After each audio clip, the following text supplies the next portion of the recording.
مديرك دخل حد جديد في كل اجتماعاتك وبقى يشوف كل شغلك، هو بيدربه علشان يساعدك ولا بيجهزه مكانك؟ ده سؤال مهم جدا. بص، دخول شخص جديد معاك مش معناه على طول إنك هتمشي.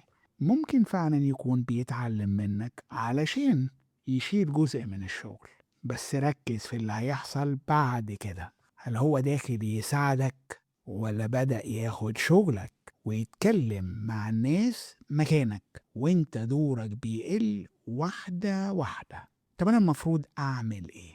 أول وأهم حاجة، اسأل مديرك بهدوء، الشخص الجديد دوره معايا إيه بالظبط؟ اتنين، لو سمحت ما تخبيش عنه الشغل، بس خليك موجود في كل حاجة تخص دورك، وما تسمحش إن القرارات تبدأ تتاخد من غيرك.